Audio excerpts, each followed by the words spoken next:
بسم الله الرحمن الرحيم. لإيلاف قريش إيلافهم رحلة الشتاء والصيف فليعبدوا رب هذا البيت الذي أطعمهم من جوع وآمنهم من خوف. There are two main periods of the trade between Arabia and Syria. And one takes place in the summertime because that's the harvest season for the area. And the winter time they used to go to Yemen because of different climate altogether. And so that is the main trade that the caravan used to come through here and into Syria. And when the Prophet ﷺ, when he was little, he accompanied his uncle. And as you know, later he also became very much in charge of Al-Khadija radiallahu anha business affair. So she was a trade woman and he was handling her business. So he also used to come here. But the sign of the prophecy came at the time when he was a little boy. And you know, he was an orphan. And he has no mother or father by that time.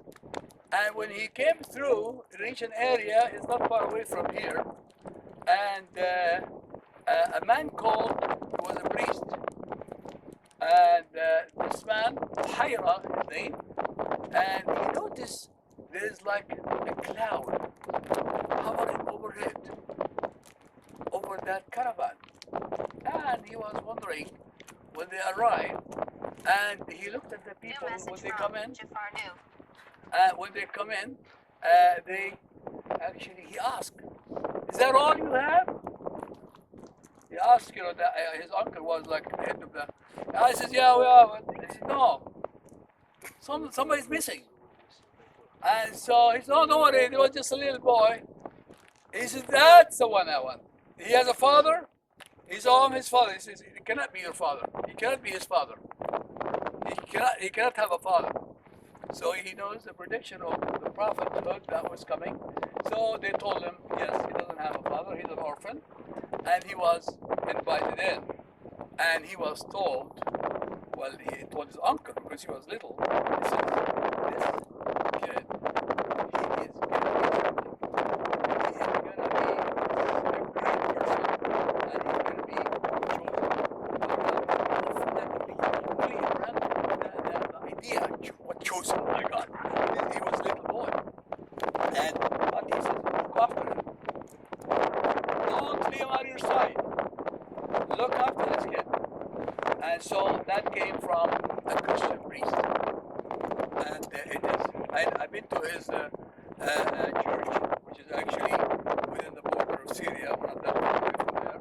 And also the area there is all very much Muslim, all black.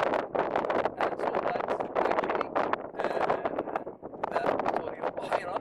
But this is the tree that actually the Prophet and the people who lived at the time before he was a prophet. Remember, I'm talking about him before he was 40. The Prophet got the revelation when he was 40. And so, but before that, he was involved in the trade and they used to rest under this tree. So, and you can see it's a Pistachio atlantica tree.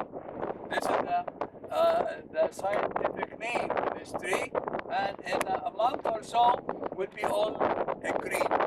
And so that you can imagine in the middle of the desert you have a tree where you can actually rest, and when you sit under the tree provides you with oxygen and during the day, so you can actually have a nice nap and before you continue on to your journey. So from Arabia to Syria, and this is one of their resting places under this tree. And actually, I don't know if we're saw it, but you know, bring back, you know, the thing that we learned about the Prophet when he was little, while you're talking about the tree that actually is still around here. So it's a time to take pictures. For those of you who didn't get your snack, please help yourself. And then if you want to perform a prayer here, we can do that at congregation. In 10 minutes, we'll do Jamaat for Asr We've got Mulana here and we'll do a Jama'ah here for Asr in about 10 minutes. Okay? So, for those of you who didn't have food, please help yourself.